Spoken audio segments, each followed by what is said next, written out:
Paano kung kasuhan ka ni Cherry White ngayon? Alam mo mangyayari sa'yo, Ronnie? Yung milyon na kinita mo kasama si Cherry White, siguro naka 3 million ka, 4 million. Tansya ko. Kasama na yung online casino. Ubus yan plus stress. Kasi hindi to libelous. Super libelous yung... What's up sa mga kahombre ko dyan? Makagago, what's up man na naman niya pala to. At syempre, mga kahombre ko, eto na yon. Gusto ko kayong bigyan ng napakagandang ending regarding dito sa Chetae Brick.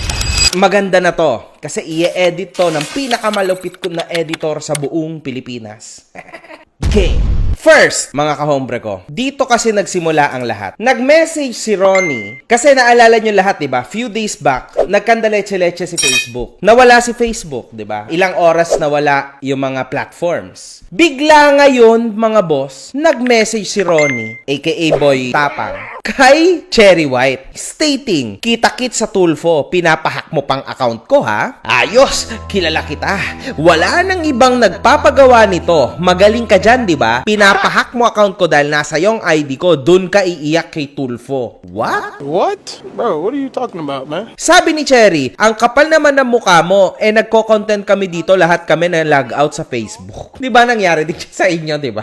Ngayon, bukas ka lang, doon tayo sa Tulfo. Walang iyakan dahil matrace to lahat. Kala mo ha, wag mo ko lokohin, kilala kita. Gaya ng dating pinapagalaw mo sa kilala mo sa Meta. Tutuluyan kita bukas. Tas may kadugtong pa to mga boss dito sa message na to na nilabas ng isa sa mga kaibigan ni Cherry White kung saan nagsasabi si Boy Tapang na kesyo yun daw nanay ni Cherry White. Nagkaroon daw sila ng video kung saan pinakat daw ni Cherry White yung scene na yon kasi ngiwi daw ng ngiwi yung nanay ni Cherry White. Kumbaga, pinapabuluhanan niya na yung nanay daw ni Cherry White ay...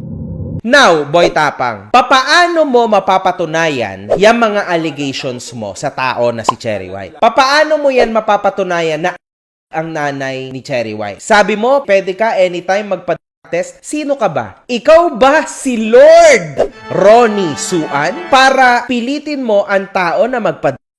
Si Tulfo nga nagtatanong pa, gusto mo bang magpa-test? Gusto mo bang magpa-lie detector test? Di ba si Tulfo ganun pa? Ikaw, sabi mo, kaya mong obligahin sila na magpa-test? Sino ka namang Poncio Pilato ka? Are you or are you So, dun pa lang, Boy Tapang, game over ka na. So, pangalawa, sobra mong nervyoso. Ang tawag ko nga sa'yo, actually, hindi ka na dapat si Boy Tapang, ikaw si Boy Nervyoso. Natuto ka na rin ba sa Maynila? Kasi, alam mo yon, para kang paranoid. Paranoia yung kalaban mo ngayon. Ba't pinangungunahan mo yung mga kaganapan? Wala namang ginagawa si Cherry White sa'yo. Yan naman napansin ko, hindi ko pinagtatanggol si Cherry White because I don't care about that. Ang sa akin lang, bine-breakdown ko lang yung mga kamalian ng na to for you to learn. Anong ginawa sa yung mali ni Cherry White, Boy Tapang? Yun ang tanong ko sa'yo. Sabi mo, ka na ikaw na yung pangalawang yung isa kasi natuluyan, ikaw munti ka na Hawak niya para sa niya ako. Lumapit siya. Ginagano niya ako. Ako may ilag ng ilag. Nasaan ang patunay? Ilabas mo nga, Boy Tapang. Ilabas mo yung mga video na pinagsasabi mo para makita namin kasi as of now, puro allegations yan. Paano kami maniniwala sa'yo? Who cares, man? Isa pa, Ronnie, Tulfo. Oo, papatulpo ko yan. Ano bang makukuha ni Tulfo sa'yo? Viewers. Yun lang, di ba? Pare-parehas lang naman tayong pasikat dito kasama na si Tulfo. Real to. Hindi ba, Boy Tapang, sa tingin mo may mas mahalaga pang matutulungan si Tulfo kaysa sa kabulastugan natin na to, ng mga influencers? Bakit? Kasi nervyoso ka? May paranoia ka na kukuhanin yung Facebook ko, mawawala yung Facebook ko. Mawawala yung Facebook ko. Ikaw ata yung addict Kasi nangyari sa lahat na nalag out lahat ng tao sa buong mundo sa Facebook, ikaw lang hindi. Tas straight away, minessage mo agad si Cherry, hinak mo ko, well, man, chill, the fuck up. Bakit? Kasi kapag nawalan ka ng platform, mawawalan ka rin ng buhay. Yan, kaya ka sobrang kabado. Kaya napamessage ka agad without hesitation, without thinking of anybody else, kundi si Cherry White lang. Magaling kang ka talaga. Legit. Ronnie, ibang-iba ka na. Sobrang mo na talaga, totoo. Lalo na sa live mo kagabi o kahapon. Grabe, man. Iba na yung mo level 1 million na. Promise, man. Iba. Labas tayo ng mga evidences. Itinatanggi mo na hindi naging kayo. Okay? Sabi mo dito sa isang comment, di ko nga alam nagkajowa pala kami niyan. Kala ko content lang. Isa pa to may shinare ka. Sabi mo, let me make it clear that we are not in a relationship. That is just scripted content. Is it clear to all? Oh, yan. Ikaw yan.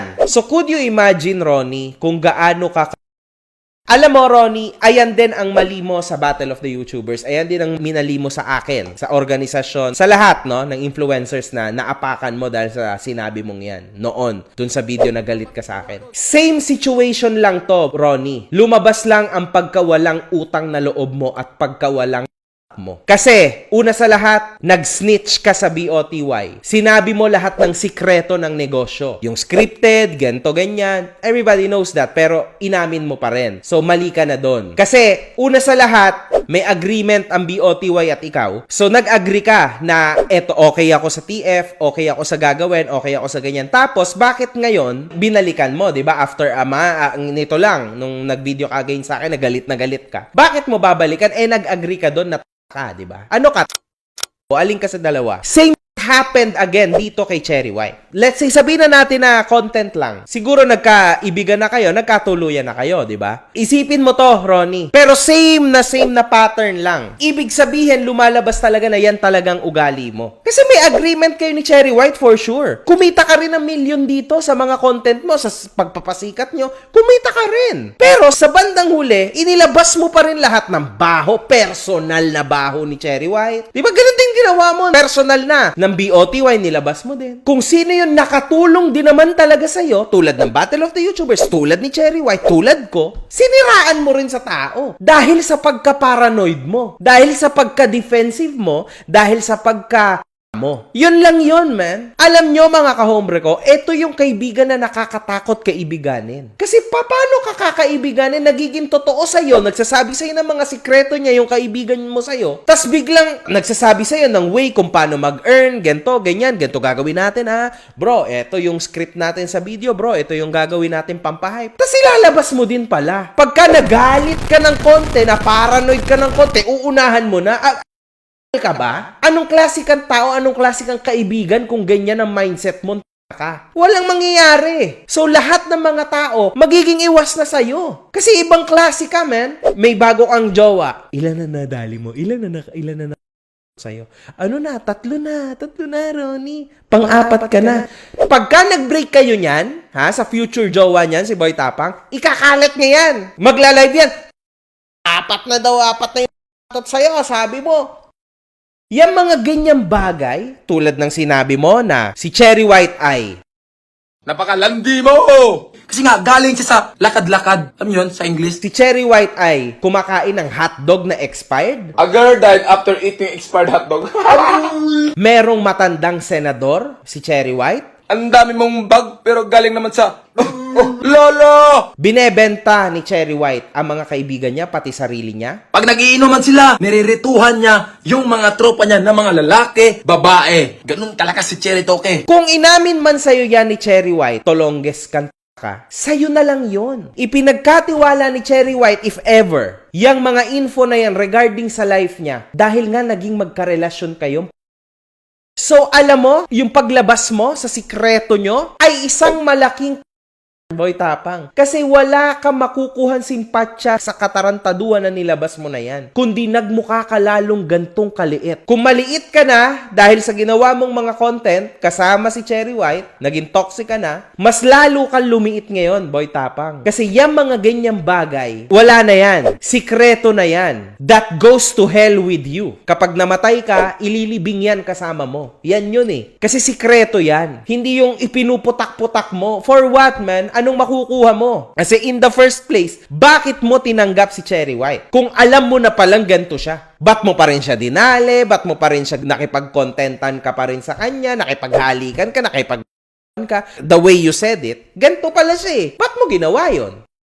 Real talk, man. Anong klase to, man? At isa pa, hindi mo ikakabango yung ikinabaho ng tao na tumulong sa'yo, na minahal mo, at na naging love team mo na legit sa camera. Sobrang mali nung live mo, Boy Tapang. Nakakaliit ka ng pagkalalaki. Mali yung pinaglalaban mo na ano yan? Babae lang ang pwedeng magsalita? Hindi. Kasi in this case, talagang nasa punto si Cherry White. Eto, question, Boy Tapang. Kasi sobrang babaw mo na tao. Papaano kung hindi pala totoo lahat ng pinagsasabi mo sa social media? Tulad ngayon, Ronnie, talong-talo ka. Kasi hindi ka sinagot ni Cherry White. Sinagot ka ni Cherry White pero never kanyang binanggit at wala siyang sinabing masama sa'yo. Papaano kung kasuhan ka ni Cherry White ngayon? Alam mo mangyayari sa'yo, Ronnie? Yung milyon na kinita mo kasama si Cherry White, siguro naka 3 million ka, 4 million. Tansya ko. Kasama na yung online casino. Ubus yan plus stress. Kasi hindi to libelous. Super libelous yung ginawa mo. Like sobrang lala nung pagka-libelous nung ginawa mo. Tagos sa buto, kitang-kita. Wala kang maisasagot sa korte, Ronnie. Kasi sobrang foul yung ginawa mo. Lalo na sa personal life niya. Paano kung gawin yan sa'yo ni Cherry White?